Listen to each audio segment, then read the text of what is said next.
Iran has launched a new crackdown on social media. You know, really important issues here. You don't want kids to have fun on the internet. So Reuters explains they arrested fashion models active on photo-sharing websites and a blog website manager after Tehran's top leader declared war on un-Islamic thoughts on the internet.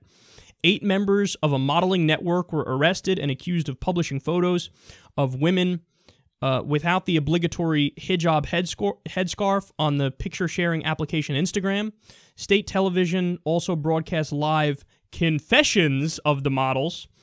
And they continue here. The Grand Ayatollah was quoted as saying, "This is a real battlefield. The clerics and seminary students should prepare to enter this field and fight against deviations and erroneous thoughts."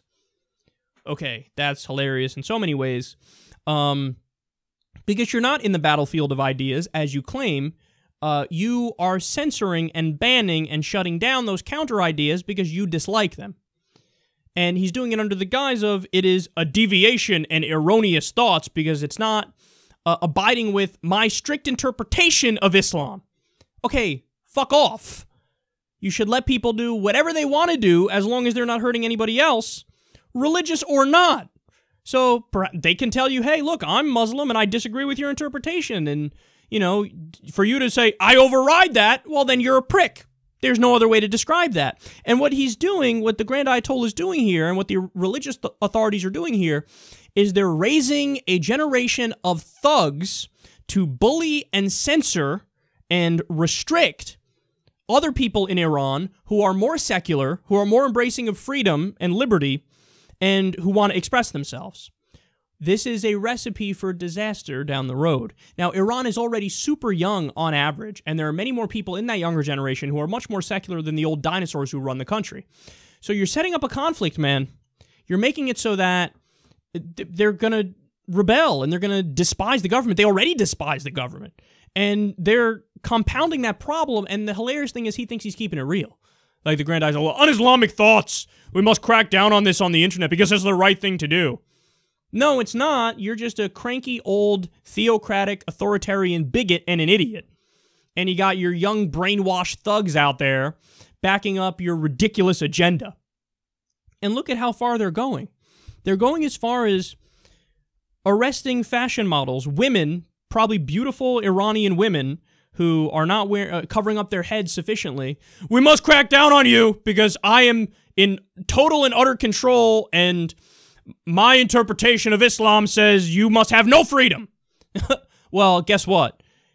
You've just set up a recipe to create more secularists, more atheists, more agnostics, more liberal Muslims in Iran than you could ever imagine. I mean, you're doing the job of the West for them. If the West's goal was to, hey, let's have more secular people, let's have more freedom and liberalism in Iran, well, now you're cracking down so much that there's going to be a backlash. And they're going to say, fuck off with your stupid rules. They're draconian. They're dumb. And that's what it comes down to. You can't, outside of just saying, religion, so, you know, you can't disagree with me. There is no defense to actions like this. You know? You're a woman and you showed your hair, you slut. How dare you? That argument carries no water if outside of the bounds of religion. Because the only thing is, it's my religion, and these are the rules from the Almighty, so that's why I'm enforcing them. Well, as soon as you realize that's not true, all you are is a cranky old guy who's trying to control young women. So then people go, well, fuck off. You have no right to do that. I'm going to do what I want. It's got nothing to do with you. And then tick-tock, it's only a matter of time until these guys are in serious trouble. So Iran, as a general rule, Iran has actually been more lenient than, for example, Saudi Arabia, who are even more, ultra-conservative, and they're Salafist. It's a Wahhabi government that's even worse than the Shia Islamist government in Iran.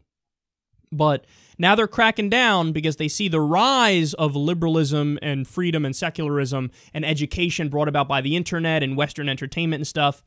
And they might see the writing on the wall.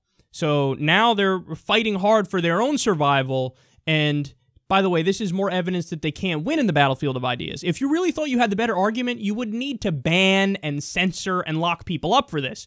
You could just tell them they're wrong and explain it, and they would understand because you're right. But you're not right. So that's why you have to resort to these measures, because you know we win on the battlefield of ideas.